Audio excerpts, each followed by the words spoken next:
CPS MTSS training on the modes of instruction and student practice toolkits.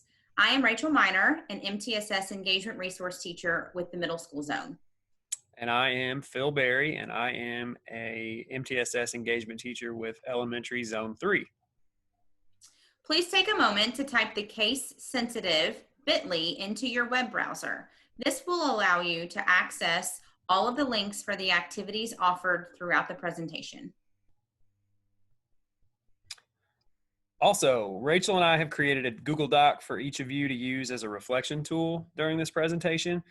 So please take a minute to make a copy of this document. It should be available in the same place that you access the presentation, and that you're going to have time during the presentation to type in your thoughts. Also, one quick reminder before we get too far into this. We are recording this, and we do have kids in the house, so we apologize ahead of time in case any of our kids walk in and start trying to talk to us, or dogs start barking or anything like that. So please bear with us on that. All right, so to start off, MTSS is one of the many acronyms you'll see in JCPS, and it stands for Multi-Tiered Systems and Supports.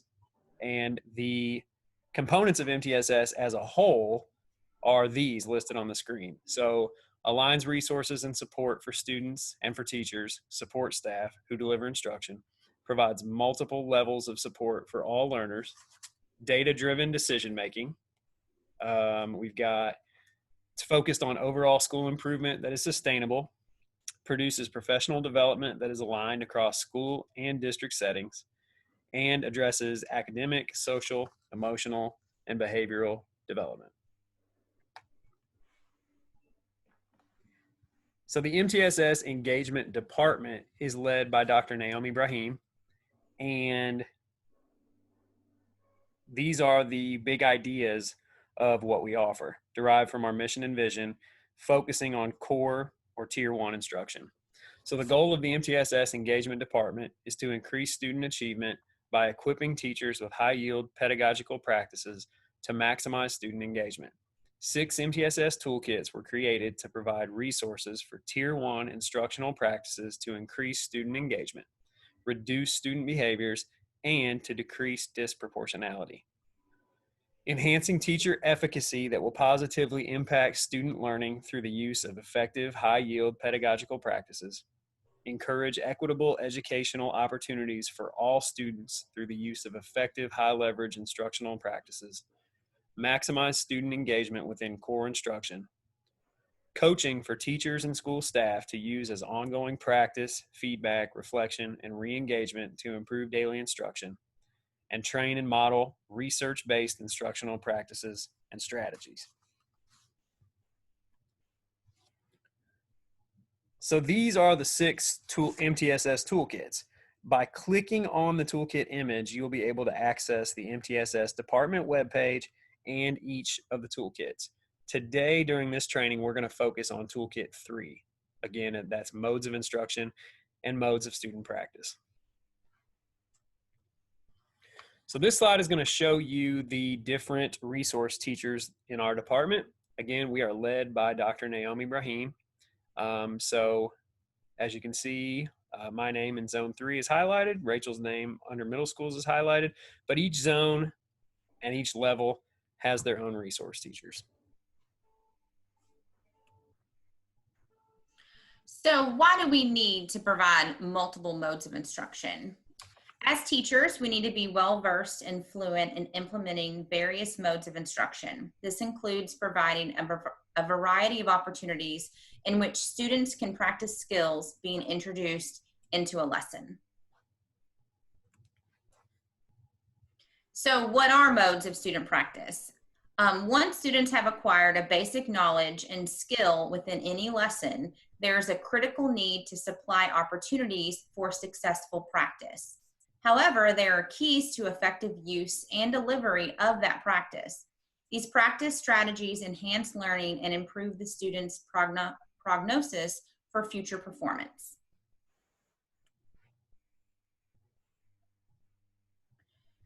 A lot of the work that the MTSS department focuses on and implements is based off of the research from John Hattie. And so his book, Visible Learning, highlights 6 factors where the effect size is going to be greatest. So in other words, as a teacher, where are you going to get your biggest bang for your buck?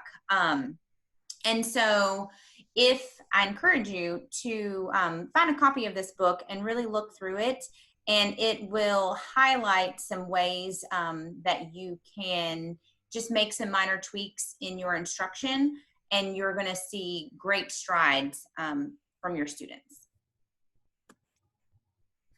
So collective teacher efficacy, teachers share belief that through collective action, they can positively influence student outcomes, including impacting those who are disengaged and or disadvantaged. So the effect size is 1.57. If you look at the scale, anything that has an effect size of 0.4 or greater, that's where as a teacher you should really focus. And the book Visible Learning gives you strategies on how to make those tweaks to get that high effect size within your classroom. And so levels of student engagement. At any point, maybe as a student yourself or as a teacher, you've seen students that have ranged from this level 1 engaged all the way to that level 5 rebellion. So thinking about a rebellious student, you've got derived attention, and then there's diverted attention and no commitment. The retreatism, no attention, no commitment. And so that's different because they're not acting out. They're not diverting attention away from the teacher, and other students aren't paying any attention to them. So there's a difference between this retreatism and the rebellion. Moving up the scale, the ritual compliance. So you've got low attention, low commitment. Those are those students where, it looks like they may be paying attention, but if you were to ask them a question or to follow up with a comment, they would kind of snap back into it and realize that they weren't listening. Strategic compliance, you've got high attention but low commitment. So they are listening, but they're not committing it to memory. They're not making those applications that as a teacher we want them to, so they can build on this prior knowledge. And that level 1 engaged, you've got high attention, high commitment. So as a teacher, when you fully engage your students, their attention is high. It's focused on what is happening within the classroom between themselves and the teacher, and between themselves and other students. And their commitment is high, which means that they're making those connections between the activity at hand, maybe a prior activity, or they're thinking ahead about how the knowledge that they're currently being introduced to can be connected in the future. And so as a teacher, when we find ourselves and our students in these varying ranges, there are things that we can do to help bring our students back up to that engaged, that high attention, that high commitment. So what's in these toolkits? First of all, there's an introduction, and inside the introduction, you've got your definitions and research to support the practices. It gives you things to consider, and then there's other things also inside the introduction. Moving on to the application, you've got vignettes that are highlighting examples in different content areas, and it also is different levels. So you've got middle, you've got high school, you've got elementary, you've got it all covered there. Some strategies in the strategies for implementation part, that kind of just shows you how to implement and then gives clear descriptions of each strategy.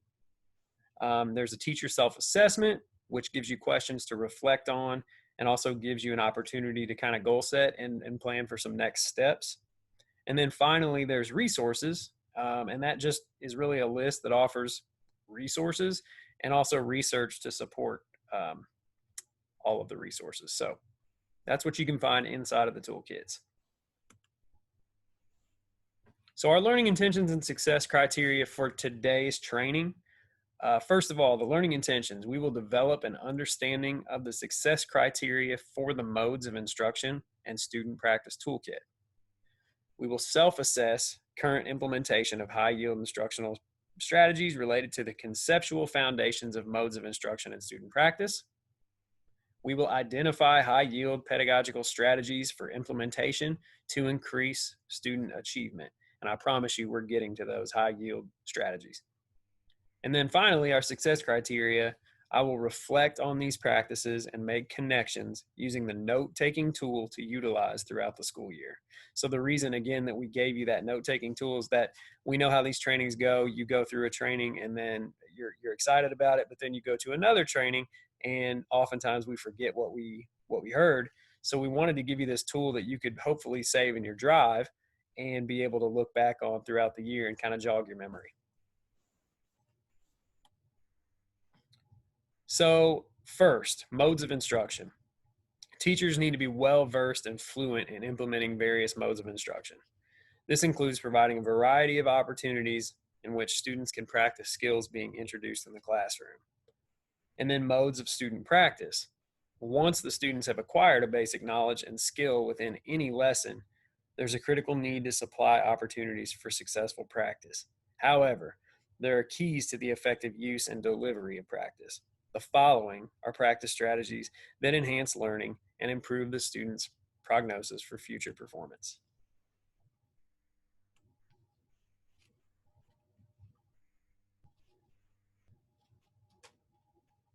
This toolkit focuses on modes of instruction and then the modes of student practice. So what's the difference?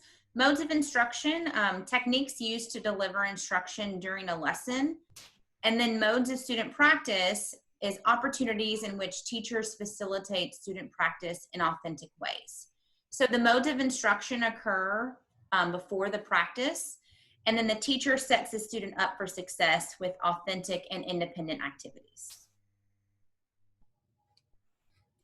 So these are the 10 high yield practices that we're going to focus on today.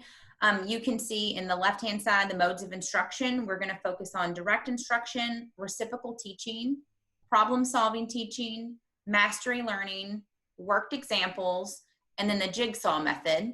And then for student practice, we have space versus mass practice, cooperative learning, repeated reading, and then problem-based learning.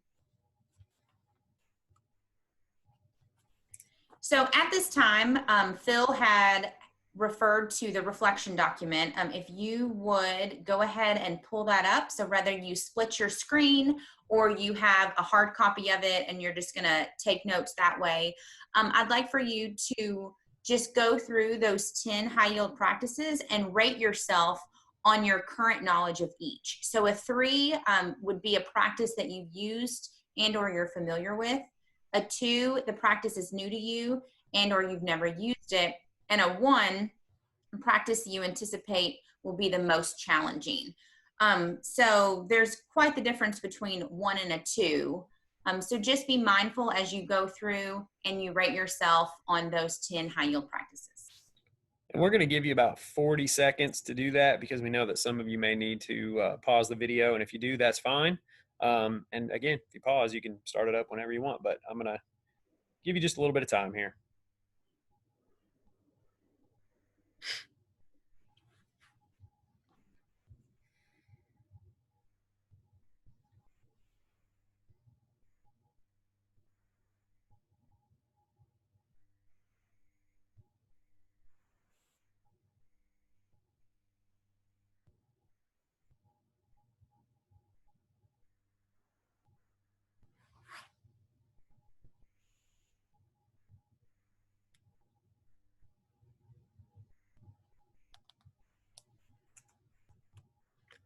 All right, so I hope everybody had a chance to kind of rate themselves on those. And again, there may be some of those that you've never heard of before. And if that's the case, that is fine. Hopefully by the end of this, you'll be able to rate yourself much higher or feel more comfortable. So finally, let's go ahead and get to some of these high yield practices. And we're going to start off with problem solving teaching. Teachers that teach problem solving teach a set of logical steps that maximize the student's ability to solve novel problems. Problem solving is really teaching the strategies to use in solving problems. It is explicit and direct in its delivery. So This practice basically means we're teaching our students how to go about solving problems. And it's a skill that many students lack simply because they've never been explicitly taught how to do it. So we really can't blame our students for not being problem solvers if they haven't had the opportunity to be taught how to do it. So I'm going to show you this short video, and then we will move on.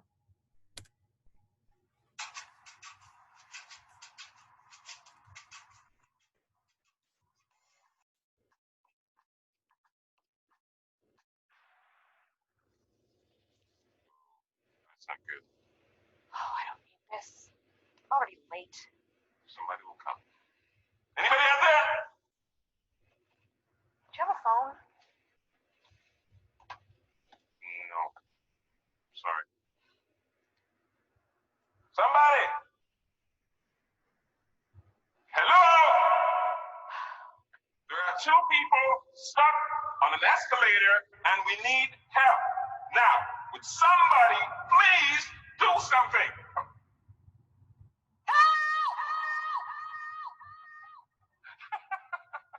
I don't believe this.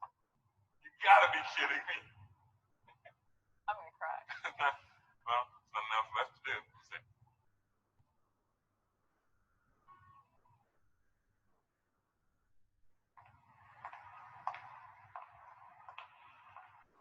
Hello?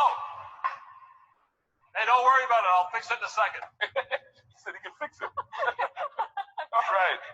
All right. That's more like it. He says he can fix it.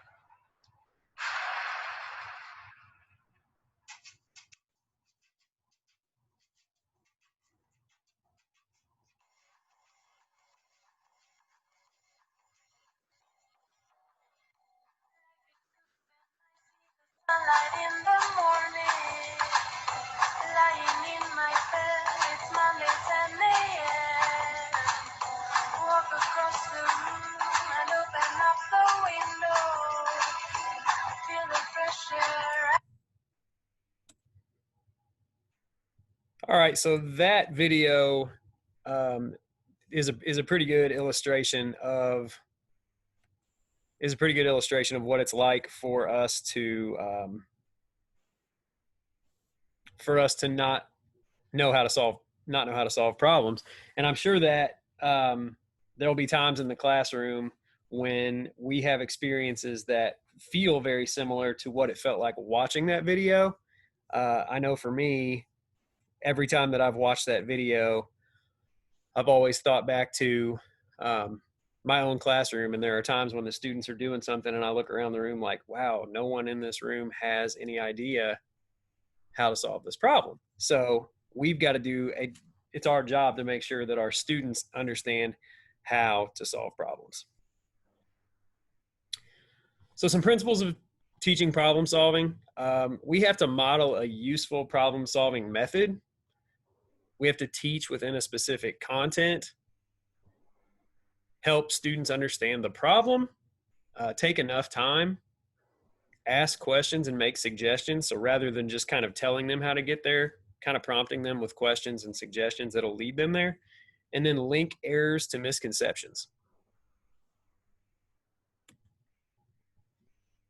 Okay, so before I go through this problem solving method, which is called the Polya model, I just want to state that obviously there are more ways to solve a problem than this, but this is just an easy way to start, to kind of get started. So but there's just 5 simple steps here. So number 1, define the problem. Number 2, think about it. 3, plan a solution. 4, carry out that plan. And then 5 is super important. Look back, because there are going to be times when that plan that we've gone through in step 3 works, but then there are going to be other times when that plan doesn't work. So it's up to us to make sure that we teach our students in this problem solving method that looking back and then figuring out a different way to solve the problem is oftentimes a part of being an effective problem solver. Okay, so we've come to the first part of our video where we are going to ask you to pause the video, take as much time as you need to type in some thoughts about this practice, so problem solving teaching, on your reflection document. And then whenever you're ready, you can go ahead and restart the video and we will continue on with the training.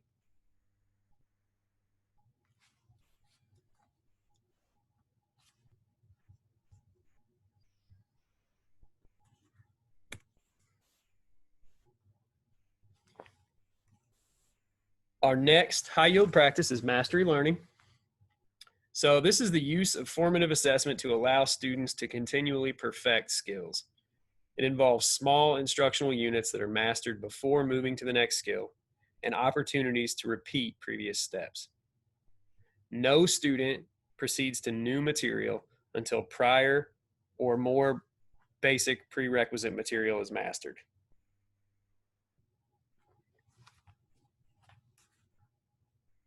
And we've got another video here on mastery learning. So take a minute, it's a short video. Tests are meant to measure progress towards gaining practical skills or understanding ideas. Their purpose is to show teachers and students what went right and what went wrong.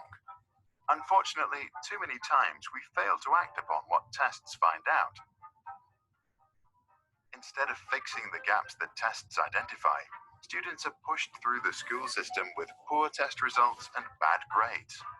The problem is that if we fail to fill these gaps, school can become years of boredom, and potentially clever kids might lose faith in their own abilities. Most multiple choice tests, for example, are designed to reward guessing instead of precision and honesty. They do not give us the option to not know, with terrible consequences. After the test has been taken, both teachers and students won't know whether the student got it or just guessed it right. This sends the wrong signal, and we miss the opportunity to fill knowledge gaps.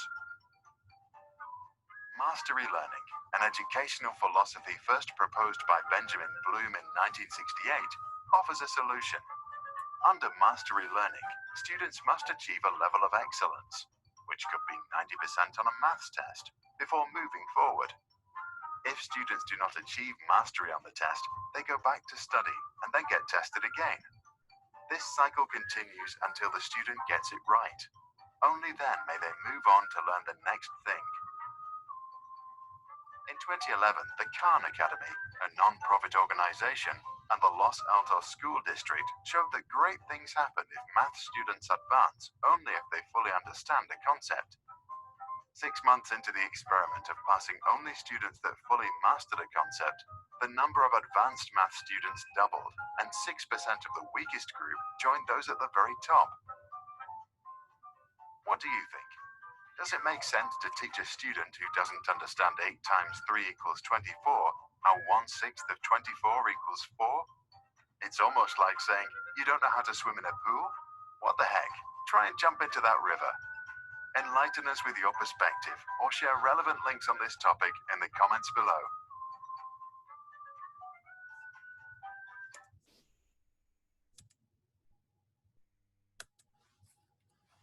Okay, so in that video there, what really stood out to me was at the very end, the analogy that he gave about the math problem and comparing that to asking a student that can't swim in a pool to just go ahead and jump into a river. That really stood out to me. So let's go ahead and explore mastery learning a little further. So this slide right here is just kind of showing us what the traditional classroom typically looks like compared to a classroom that's using mastery learning. So if you look on the left side, traditional classroom, usually the standard is taught and then you move on to the next one. There's the time for courses is structured and fixed. Testing usually includes multiple choice and basic recall. And if you remember from the video we just watched, that shows us that when we have multiple choice and basic recall, there are a lot of times where the kid gets it right, but we don't know if it's because they know it or they just got lucky and guessed right.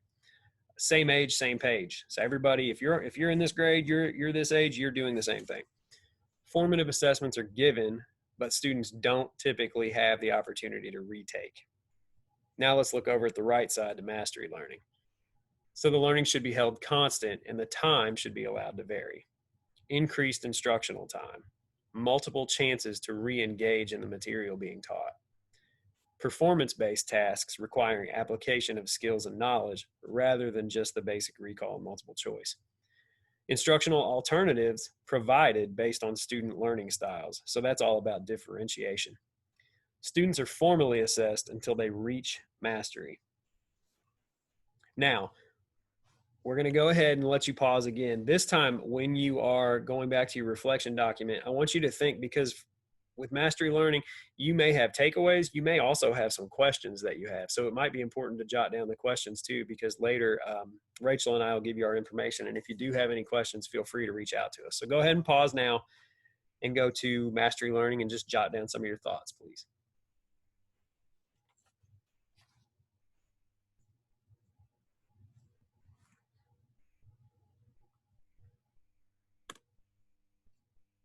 Okay, so our next high yield practice is worked examples. This is a form of demonstrating to students what success looks like. Typically consists of a problem statement and the appropriate steps to a solution. There's 3 steps here: the introductory phase, the acquisition and training phase, and the test phase to assess the learning. This reduces the cognitive load for our students such that they can concentrate on the process that lead to the correct answer and not just providing an answer. So worked examples is really all about reducing the stress for our students, because there's always that feeling in the back of our mind. We got to find that answer. We got to get to that answer. This strategy emphasizes the importance of the steps that are needed to get us there.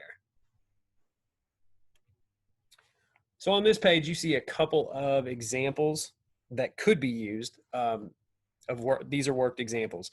So really, if there was any confusion on the last slide about what a worked example is, it's this.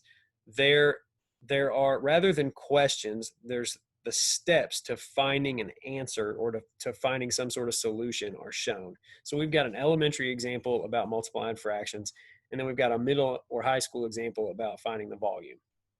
And on the next slide, we're going to talk about how to use correct examples. So first, you'd start with your learning intention, and that goes back to one of our other toolkits. It's Toolkit 1, Teacher Clarity. But what do you want your students to learn? So you want to focus these worked examples on whatever you're trying to have your students learn for that particular lesson. 2, create a worked example, correct worked example to share with your students. And I said create. There's also tons of resources online that you can go to find correct worked examples. 3, encourage students to focus on the process rather than solution. And that will be tricky at first, because our students have been trained, just like we were forever, that the answer is what is important rather than the process. So I think that you'll see a big shift in your students when you start to encourage them to focus on that process. And then 4, when you're prompting your students, ask questions that point toward the steps to solving the problem. So like, why did you do that? Why questions are really good to use when you're doing worked examples. These are some incorrect worked examples. Now, you will notice on these incorrect worked examples that there are red X's on the top of each page. That's important, because when we give our students worked examples and we're having them explain why or why not, we don't want our students, remember, we're trying to reduce that cognitive load on them. So we don't want our students to have to look at something and figure out, is this right or is this wrong? Oh man, I don't even know. Like, we want it to be right out there in the open from the beginning. This one is incorrect. So then the student knows, okay, my job is to figure out why this is incorrect. And again, we've given you an elementary example and a middle high example. So how to use incorrect models. First, you start with your learning intention. What do you want your students to learn? Second, this is important. Think about misconceptions that students may have and choose one of those to focus on. So if you're working on a particular skill where you notice that a lot of your students are having trouble with one particular thing, that would be a really good misconception to have your students look at when you're creating, for step 3, an incorrect worked example. Step 4, show the students the incorrect example, and again, clearly mark the example as incorrect. Remember, we don't want them having to guess if it's right or wrong. We want them to know right away so that they don't have to worry about that part. Step 5, make sure you use why questions to prompt the students' thinking. Why did this not work? Be specific with your prompts. And 6, have students work to correct the example. And so what this one does is, these are some benefits, is it serves as a natural review of concepts. And this is focusing on incorrect models, this slide. It exposes and fixes common misconceptions. It allows students to examine and explain why a procedure is incorrect. And that explanation part is huge. 4, it helps students focus deeply on specific steps of the problem-solving process. And then 5, this is a big one too, it helps our students become more proficient at analyzing their own work for mistakes. Because a lot of times we ask students, did you double check your work? Did you go back and check everything over? They say yes, but I don't even think that they sometimes know what we mean when we say that. All right, so go ahead, please pause your video again and reflect on worked examples.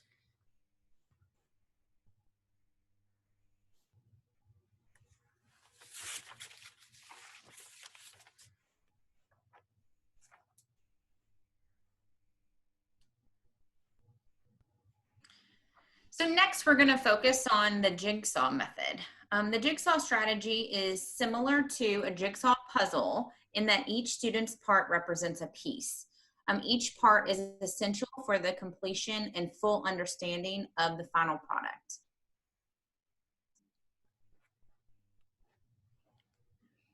So with the jigsaw method, there are 10 easy steps. I'm going to give you 30 seconds to just read through these 10 steps, and then we'll discuss a couple of them afterwards.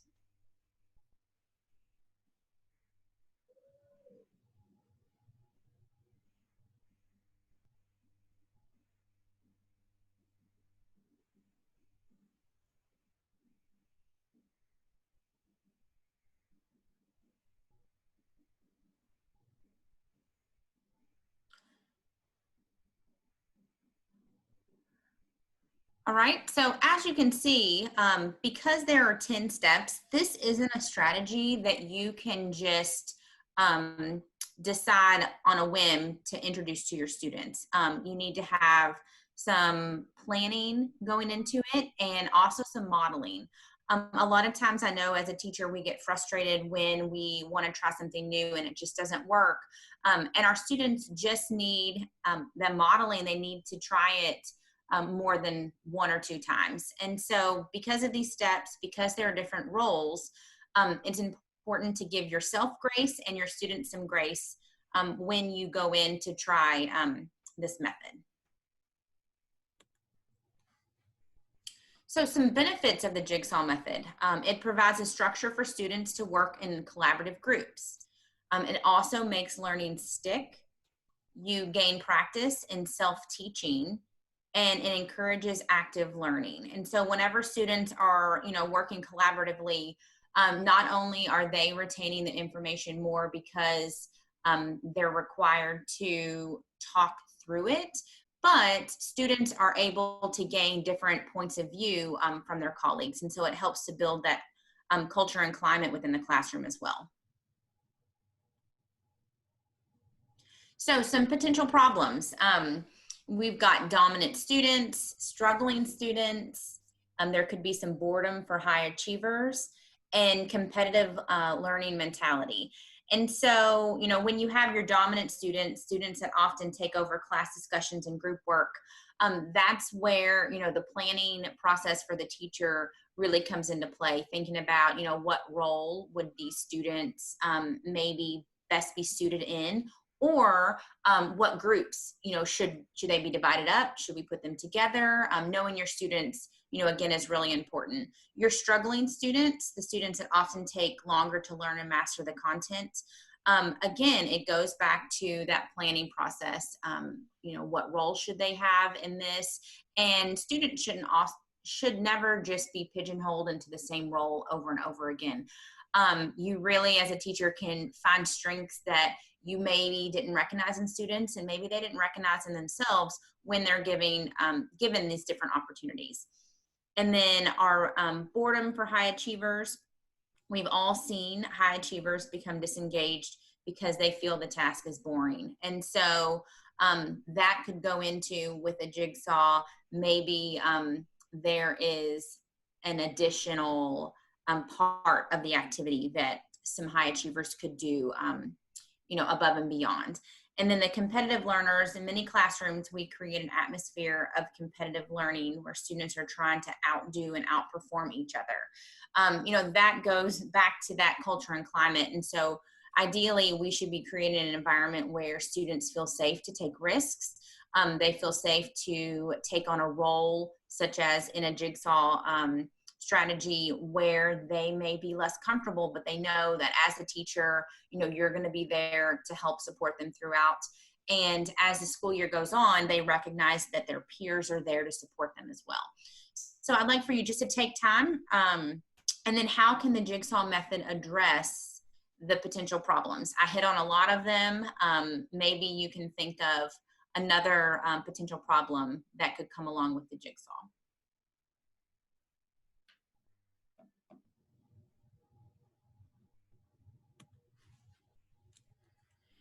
And then jigsaw solutions. So by assigning a discussion leader for groups, the leader makes sure that each student has a chance to share their ideas. Expert groups, they give all students a chance to learn their section before reporting back to their group. So you could have a group of students, you would number them off, 1, 2, 3, 4, then all the ones go together and they become the expert on this one section. The 2s are experts, the 3s and the 4s. Then they go back to their original group and you're the only one expert. You're the only number 2 expert in your small group, so that you're presenting information that no one else in your group then has. Next, allowing students to have the mindset of the teacher. It changes up the normal classroom routine. And then through structure and routines, the jigsaw method replaces competitive learning with cooperative learning. So again, we're gonna pause the video if you choose to, so that you can go back to your reflection document, jot down some notes, some questions about the jigsaw method, and I will join you again very quickly.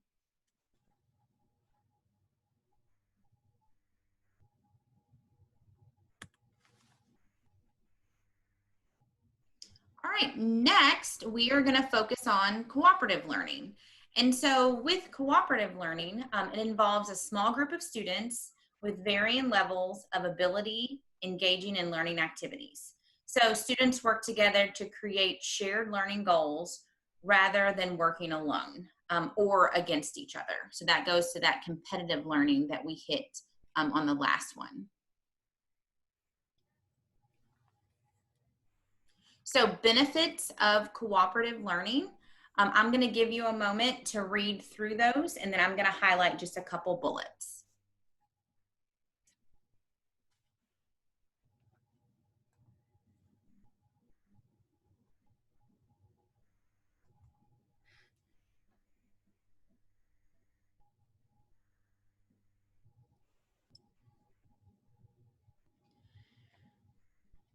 So looking at the left, cooperative learning helps too. The second bullet, build positive relationships among students, important for creating a learning community that values diversity. In our classrooms, we know that we are going to have a diverse set of students, a diverse set of learning abilities, of struggles, of strengths, of all of that. And building those positive relationships and supporting that as a teacher is critical in having a successful school year. And then looking at the next side, the research shows cooperative learning helps to produce higher self-esteem. Again, it goes back to those relationships, more on-task behavior. When we, at the beginning, talked about the 5 different levels of engagement, when you have a student who's engaged, they've got the high commitment, high attention. And so that comes from feeling like they're part of the classroom. And then you also have better attitude towards your teachers and toward the school itself.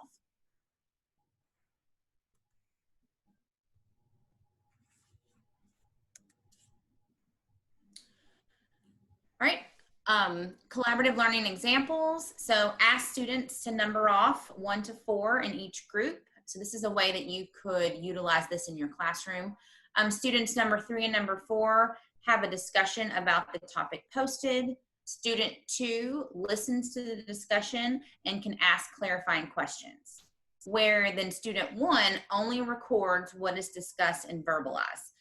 So they're looking for like attitudes and just kind of facial expressions of what the other people in the group are doing, and they're not allowed to talk. And then after 5 minutes, the work stops and student 1 shares notes and observations about what they saw.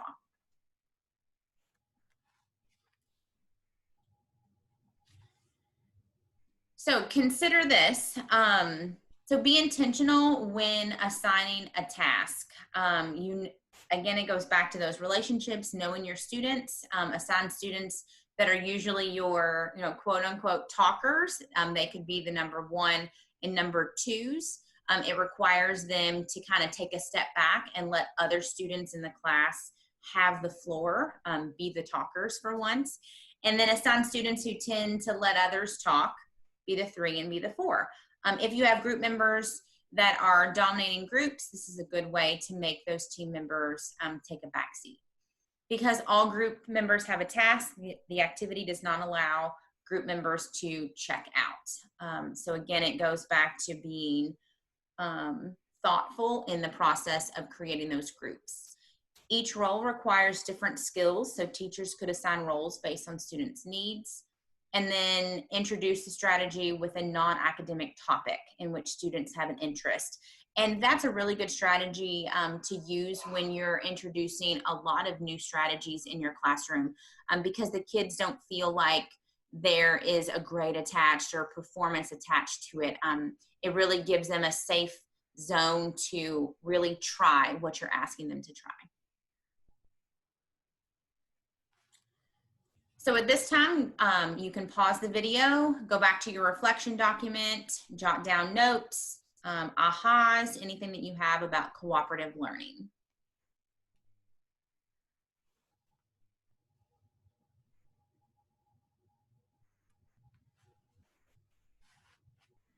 Welcome back. Now we are moving on into direct instruction.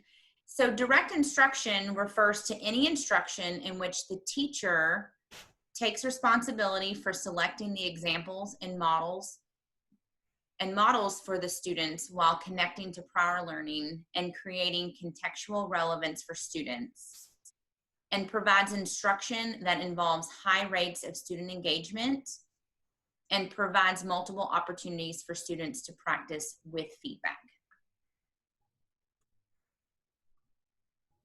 So direct instruction has 7 steps. The first step, the teacher has a clear expectation of what the learning intentions are. And whether you're doing direct instruction or any type of instruction, communicating those learning intentions up front to the students, just like we modeled here in this training, is really important. So the students know and recognize what they are going to get out of the lesson today. The second step, teachers know the success criteria of performance, and the student is informed of the standard of performance. The success criteria communicates to the students what they should be able to do based on their knowledge that they gained. The third step, teacher builds a commitment and engagement to the learning task. The fourth, the teacher presents the lesson, including notions such as input, modeling, and checking for understanding. Next, they guide practice. The sixth step, there's a closure to the lesson. And then the 8th, there is independent practice. And so with these 7 steps, if they are not done directly as Hattie has set out, then you're not gonna gain that effect size that his research reflects. The elements of direct instruction, the program design. So it should be appropriate for students with diverse learning needs, language backgrounds, learning styles, and ages. So again, direct instruction is going to look different at the elementary level versus the middle school level versus the high school level. The organization of instruction includes explicit and carefully sequenced instruction provided by the teacher, along with frequent opportunities for students to practice their skills with teacher delivered feedback and then on their own. And so the feedback is key. A lot of times, and even if I think back to my own experience as a student, I would be asked, I would be instructed and asked to practice it on my own, but then the feedback wouldn't come until the test, maybe weeks down the road.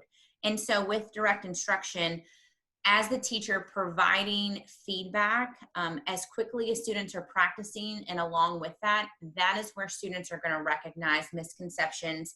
That's where, as a teacher, you can help students to make connections to prior knowledge so that those misconceptions become minimal.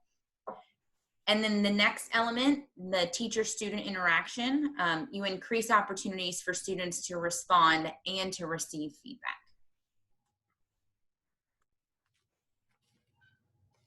At this time, you can pause the video, go back to your reflection document, think about direct instruction. If you need to, you can look at those 7 steps and kind of highlight where do you think as a teacher, either you find yourself hesitating or not allowing that process to go out completely.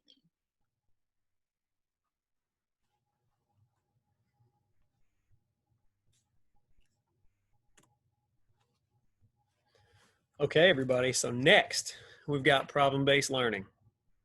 So the caveat to considering problem-based learning is that it is effective only when used as a mode of practice. There's little instructional value to simply providing problems and asking students to figure out solutions. In fact, it has a very low effect.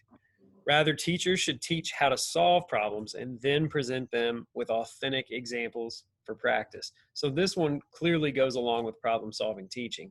After our students have learned how to be problem solvers, then we can have them practice with authentic problem-based learning, which makes it just a little bit more relevant. So I've got another video for you, and we'll talk about some takeaways afterwards. Problem-based learning in less than 5 minutes, I promise. In the 1980s, somebody decided that haircuts were way too messy. So they combined the hair trimmer and the vacuum cleaner, and we ended up with the Flowbee. And I remember begging my parents for a Flowbee, and they said no, because they thought I would use it on the dog, and they were probably right. But the idea there is pretty clear, that you can solve problems in unique ways. And that's the core idea of problem-based learning.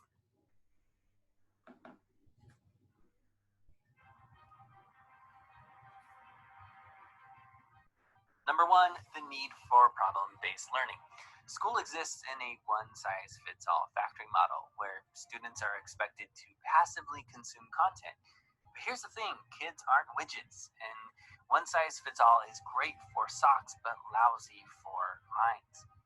Kids need to dream and wonder and imagine. They need to design and build and tinker, and they need to think critically and solve complex problems. For years, the model has involved going to school, being compliant, getting into college, and then climbing the corporate ladder. But the ladder is now a maze, and our students need to know how to navigate the complexity of a global society. In other words, students need to be empowered to solve real-world problems. And that's why we have problem-based learning. Number 2, the history of problem-based learning. Problem-based learning began at Case Western University in the 1950s, although it wasn't called that at the time. And the goal was to provide real-world problems for medical students to solve. It soon spread to other medical schools and eventually made its way into business, law, engineering, and education. And by the 1960s, you could find elements of problem-based learning within the new social studies framework of Macialis and Cox, as well as Herbert Thielen's group investigation model. Problem-based learning fits well within the social family of education because of the emphasis on real-world problems and human systems. It's not surprising that many of the problem-based learning theorists cite John Dewey's notion of democratic education, as well as Paulo Freire's concept of critical pedagogy. In other words, kids need to be engaged with solving problems within their world. And here's the description of problem-based learning. There are 4 different phases. Number 1, you present or identify the problem. In some cases, the teacher decides on the problem. In other cases, individual students or the entire classroom community presents the initial problem. Phase number 2, they develop a plan for solving the problem. Here, students work collaboratively in this phase where they figure out what they will do in order to solve the problem. In some cases, it's a really small plan of action, but sometimes they might engage in research, brainstorming, and ideation. And in a few cases, they might even decide to build a product. The next phase is the implementation of the plan. In this phase, students test out their plan to see if they can solve the problem. And then finally, they move to the last phase where they evaluate the implementation. Here, students analyze the results and they also reflect on the process. Now, here's the ideal context for problem-based learning. Problem-based learning works best when students solve authentic real-world problems. Math teacher Dan Meyer warns against solving problems that contain pseudo-context, where students solve problems that don't actually reflect the way the world exists. So it's important that the problems feel real to the students. In social studies, students might broker peace in a war simulation. In math, they might determine the most efficient route for a trip. In language arts, they might figure out if a novel should be adapted into a movie. And in science, they might do a science fair project. But the key idea here is that it is not project-based learning, it's problem-based. And that's because you don't have to design a product. You're simply solving a problem. Ideally, students will solve problems that actually exist in their own world. And here's where the technology comes in. Our devices have a slew of apps that once required additional time and resources.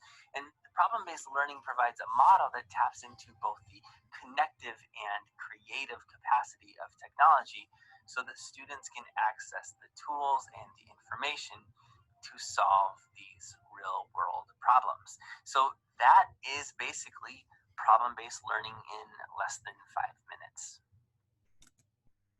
Problem-based learning in less than 5 minutes. Bye. All right. Sorry about that, guys.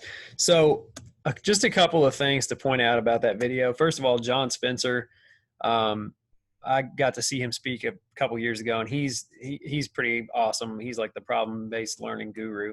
He gave a real detailed explanation of how it works. Also, he explained how it can be used in different ways, like individually, as a group, or as a whole, even as a whole class. So there's tons of possibilities. And just in this moment, it just kind of made me think that I wanted to give a little shout out to our JCPS Deeper Learning Department, because I know that part of the intimidation with this particular strategy, problem-based learning, is the just coming up with ideas for what type of problem do I want my students to solve that's actually relevant to them. Well, we have a department, the Deeper Learning Department, that is great at coming in and brainstorming with you. So just keep that in mind. So just some more key points from the video. You can solve problems in unique ways, navigate the complexity of a global society. Kids should be engaged in solving problems in their world, use authentic real-world problems. And then the 4 phases, just a reminder, and I'm not going to read them to you because you can see them and they were listed in the video, but there they are.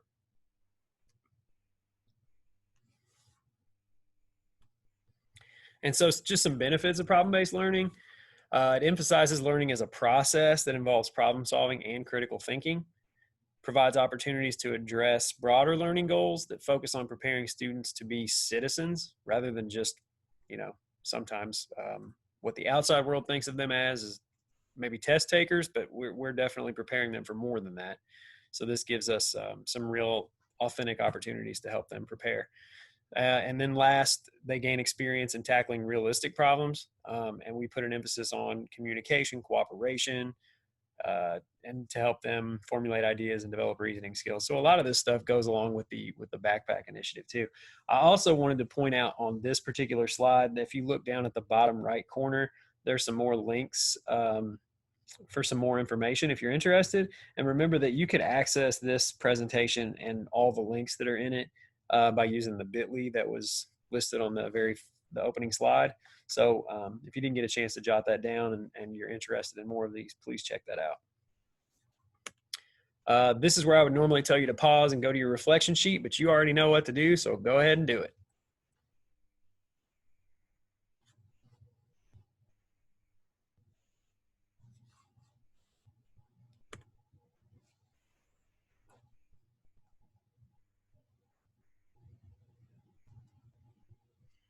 Okay, so moving ahead, we're going to focus on reciprocal teaching. So reciprocal teaching is a metacognitive strategy where students practice comprehensive strategies to make meaning and engage in self-questioning. It's typically delivered in small group instruction where each student takes a turn as the teacher in summarizing, questioning, clarifying, and then predicting. And so I know thinking as a classroom teacher, how to try a strategy where as a teacher I need to be present within a small group, but the workshop model would be a great way to organize your classroom when you were trying to incorporate reciprocal teaching. Reciprocal teaching is a scaffolded or supported discussion technique. It was originally built on 4 strategies that good readers use to comprehend text. So it's called the Fab 4 or to be the teacher strategies. And so good readers, they predict, they question, clarify, and then summarize. And so with reciprocal teaching, your students are going to be predicting, questioning, clarifying, and summarizing in that small group setting.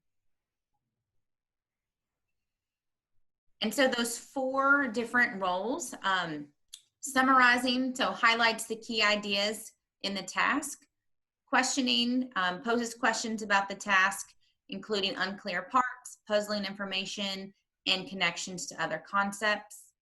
Clarifying, students make concerted attempts to clarify concepts that are not understood. And then with predicting, students deliberate on what is implied in the text and make connections to the prior knowledge. In order to ensure that students internalize the Fab 4 and use the strategies on their own, a strong gradual release model is essential. So we call that I do, we do, you do. So as the teacher, I'm going to do it, then we are going to do it collectively, and then you as the individual are going to do it. And so that's that gradual release where we're modeling, and then they finally have some experience to where they can step out and try it on their own. So the teacher begins by modeling and with think alouds, followed by guided cooperative practice with feedback from the teacher and the peers. And then it ends with independent practice and reflection. So again, once you access this presentation via the bit.ly, you'll be able to highlight on the purple and then the blue links to have some of these resources that you could print for your own use.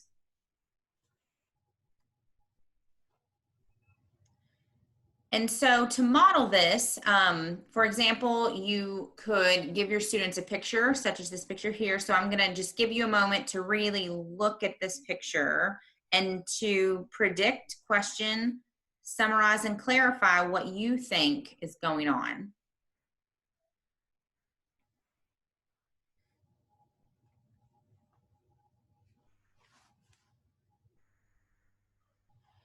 So if you think about this, you know, whether we're in a faculty meeting and you're talking with colleagues or your students are looking at a picture, based off of your prior experiences, that prediction is going to look and sound different depending on who you talk to.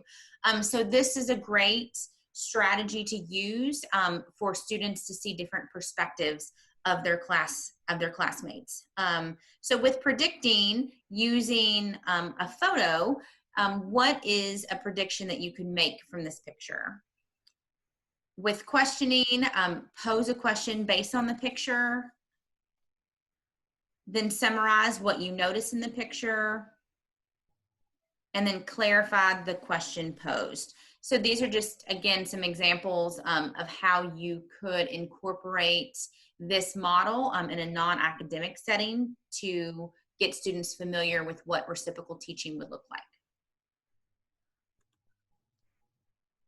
And at this point, if you choose to, you can pause the video to go to your reflection document, and we're looking at the reciprocal teaching.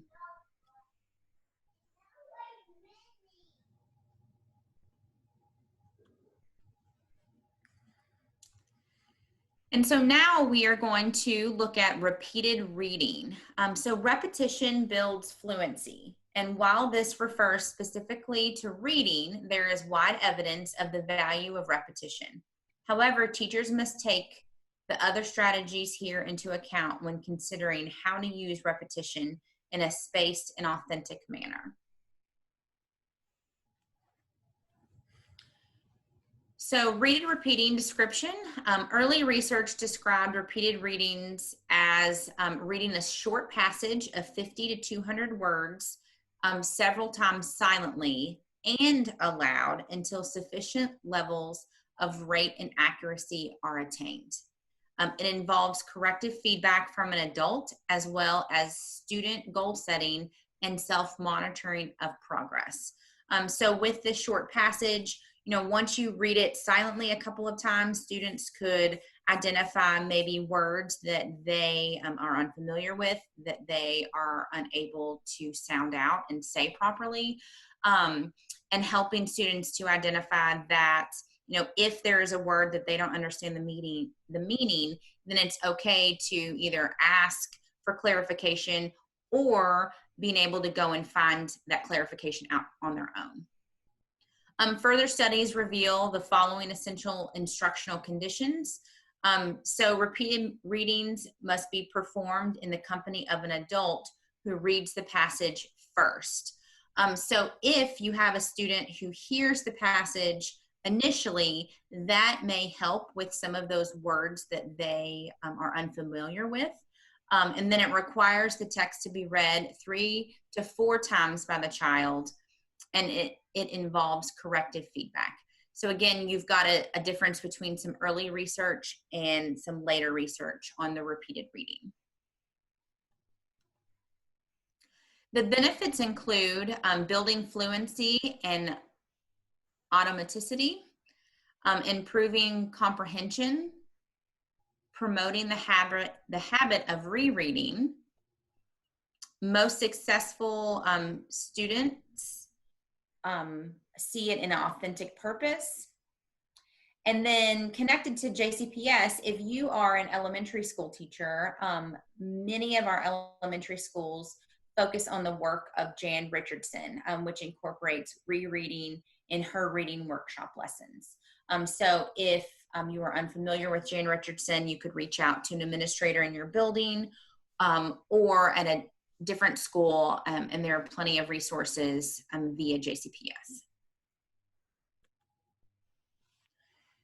So if you wanted to try repeated readings in your classroom, collectively, you could follow that more later research where as a teacher, you could read the passage once aloud, and then your students could create an inside-outside circle, which is a Kagan strategy, where the partners on the inner circle would share maybe a takeaway from the first time that they read the reading, and then the outside partner would just be kind of the listener, and then students could rotate the 3 to 4 times so that they could have that repeated reading accuracy, and then students could switch from an inside position to an outside position. And so this would be a way that you could incorporate repeated readings collectively as a class versus if you wanted to do it in just a small group. And again, if you choose to pause the video, now would be the time to do so and to go to your reflection document based off of repeated reading.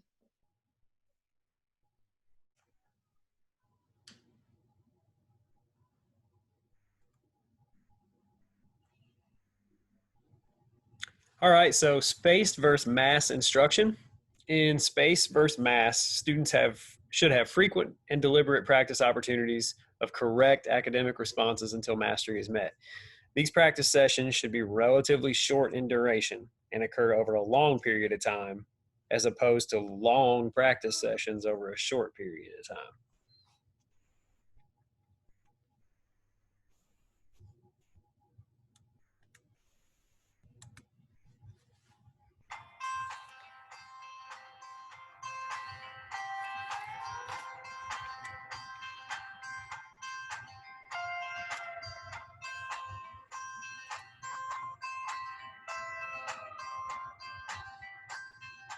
When we think about learning, we can think about the amount that you can learn, but then there's also the quality of how well you learn something and also how long you can remember it. That we call that retention.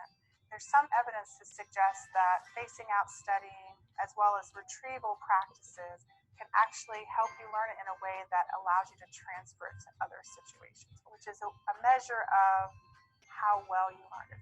Space retrieval is based on the idea that we need to create opportunities for our mind, to forget. When we study, we strengthen certain connections, and we get to a certain point in which maybe we get saturated by studying what we're doing. So we need to take a break. We need to allow the mind to relax so that then we can come back and force our mind to go back and try to retrieve the ideas that we were struggling with or that we were trying to memorize. Instead of accumulating this knowledge all at once, what you're trying to do is you're trying to leave some period of time before you actually try to retrieve knowledge. Practice sort of freshens us up, right? We learn a particular skill and we make sure that this deliberately we keep it fresh, right? By actively trying to retrieve it over a longer period of time as opposed to using it within a short period of time and then putting it aside. You want to create opportunities for your mind to forget a little bit so that when you can come back and then you force your mind again to recover all those ideas and bring them to the forefront again. As a freshman in college, I was taking a biology class and it was very challenging and I just wanted to get through the semester. I just wanted to get an A and be done with it. But as I continued throughout my college career, I realized that these ideas and these topics kept coming up over and over again. And I had to relearn what I hadn't learned well the first time.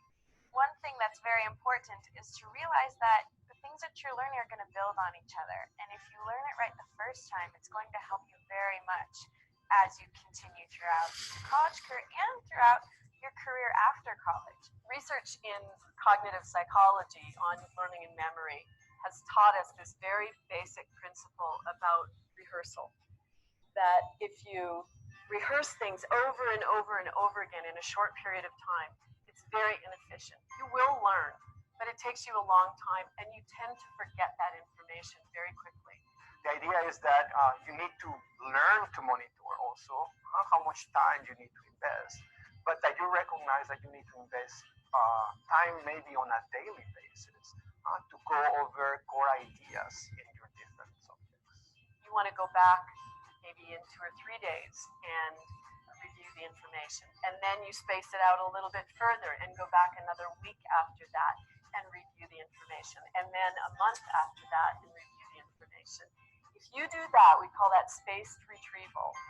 You will learn the information more quickly and more efficiently, and you'll remember it for a lot longer. So when you get to that final exam, you're not going to have to go back and relearn all the information from the beginning of the class.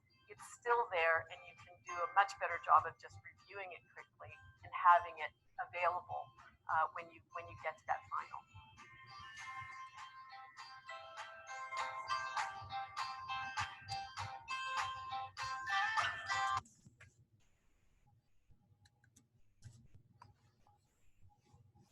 All righty, so hang in there with us. We are really getting close to the end. I did want to point out on this particular slide here, again, we have some more links.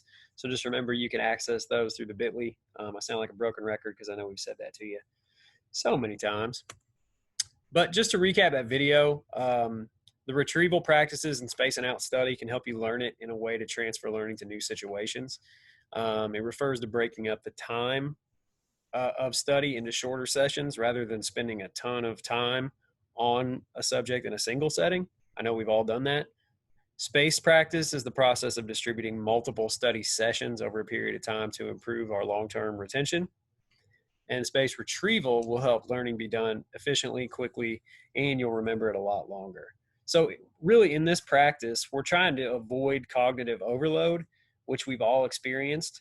I'm sure that none of you are experiencing cognitive overload right now. Just kidding, but I really do hope that you're not. Rachel and I have tried to keep the cognitive overload to a minimum as much as we can.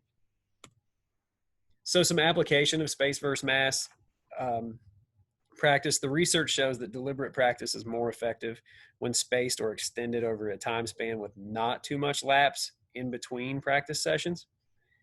And then just something that we always need to be mindful of is this question at the bottom. How are we pacing our instruction and practice for our students?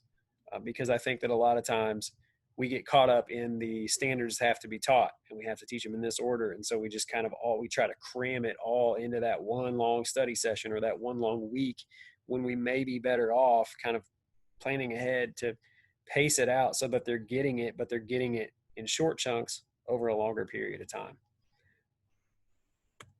All right, so this is another opportunity for you to pause and just reflect on any thoughts that you had. So go ahead, take some time to do that.